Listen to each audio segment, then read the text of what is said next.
Friends and folks, we're going to hop on into it. Welcome to Last Week in Gaming. Modder Pure Dark ignited the ire of Starfield fans, which seems to be far too easy these days, by restricting access to their Starfield DLSS 3 mod behind the Patreon $5 paywall. Their DLSS 2 mod is free, but the more advanced paid version is designed for use with the expensive NVIDIA 40 series cards. Seemingly, these fans are willing to spend over $1,000 on a fraction of a computer, but paying $5 is a bridge too far.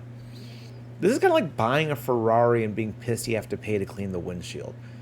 Look, if you want to make a nude mod where everyone's cock is replaced with a heat leech and give it away for free, be my guest. But I, for one, am willing to pay for my heat leech porn.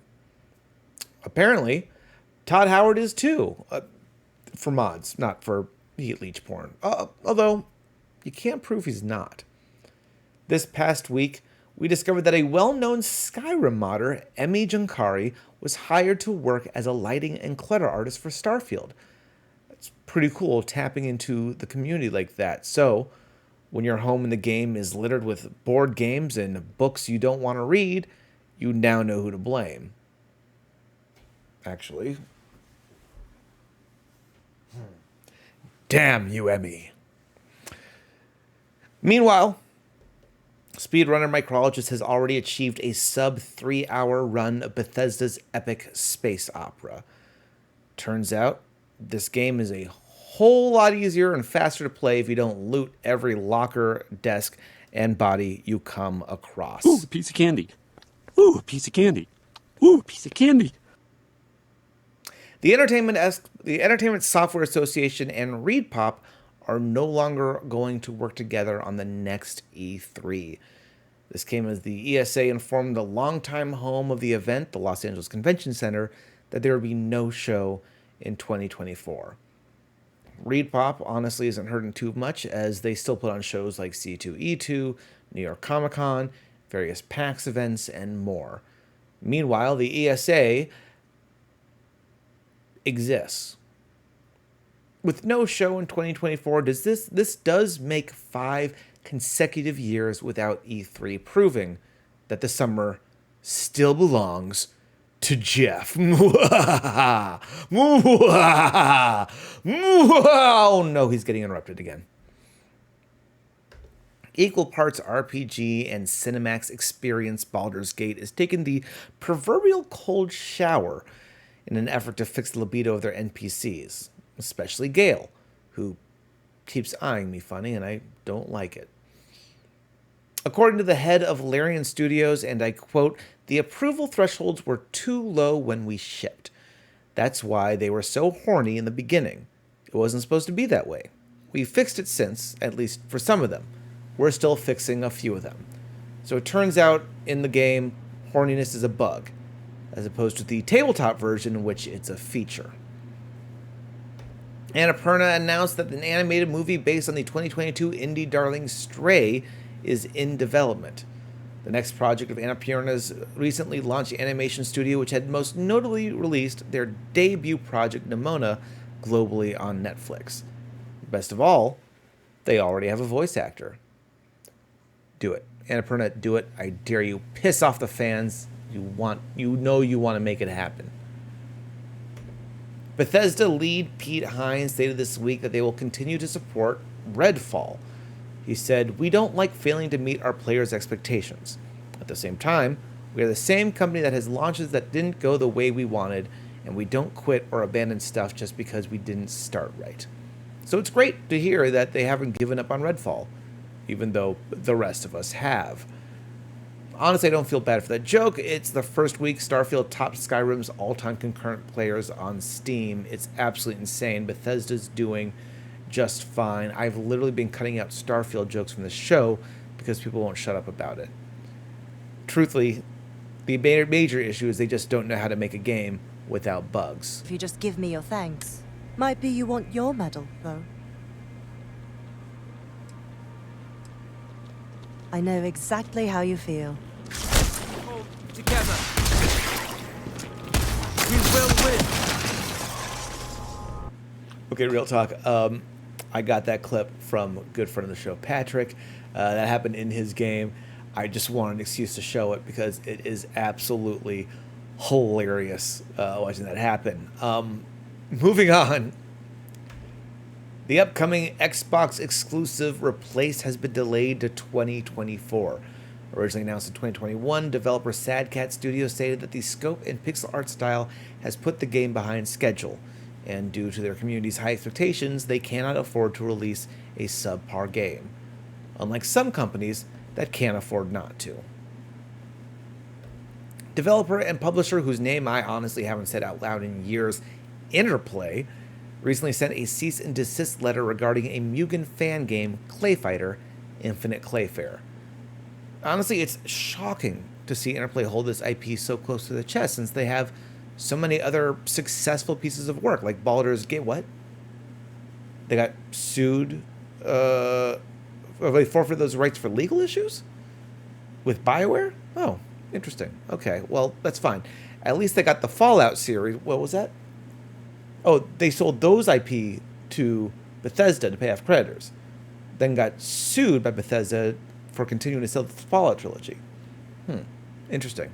Okay, well, surely Clayfighter is a strong enough IP with great gameplay and subject matter that stands the test of time that Interplay would naturally be so protective over, right? Crane technique! Now this action! He literally says goo goo gaga. And okay. It's important for me to specify that it is well within Interplay's legal rights to step in with regards to their IP. It's also important for me to specify why this. In a far more positive example of the company rising from their grave to deal with fan games, Atari announced that they will acquire the popular online fan site AtariAge. AtariAge is best known for selling homebrew games in cartridge form, and given the incoming retro Atari console system, this makes a ton of sense. Now maybe they can stop apologizing for ET. Ubisoft pirate game Skull and Bones has lost its third creative director this past week when Elizabeth Pellin left the team to return to the French publisher's primary HQ for other assignments. For those of you who are need a recap, it's the pirate game you remember so little about that you probably didn't realize that this image is from Assassin's Creed Black Flag. The game was revealed in 2017 and has received a lot of hype from the company despite being delayed 6 times and no one really getting hands-on access till this month.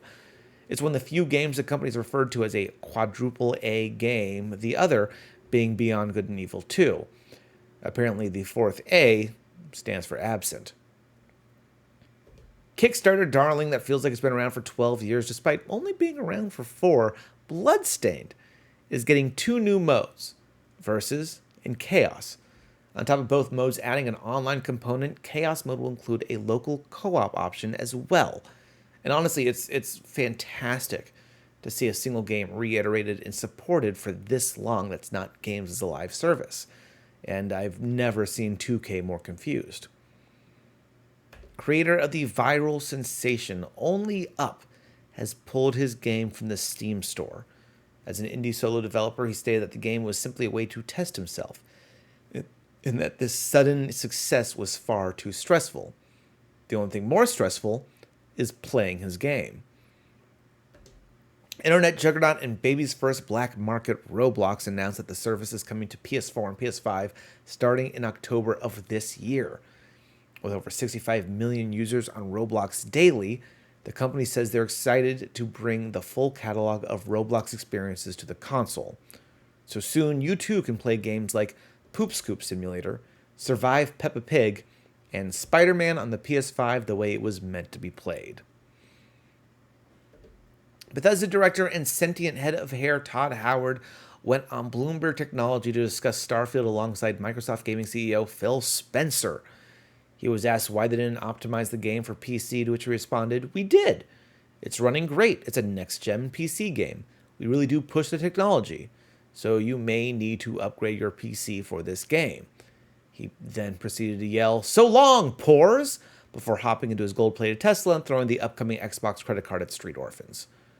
Because, seriously, if you aren't dropping $500 to $1,000 every year on your gaming rig, do you even deserve to play a game?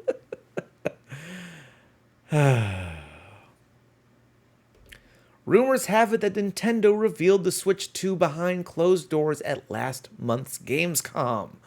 Apparently, they got to use a souped-up version of Zelda Breath of the Wild to show it off, although there are various sources reporting that there is no intention to re-release the game. Right.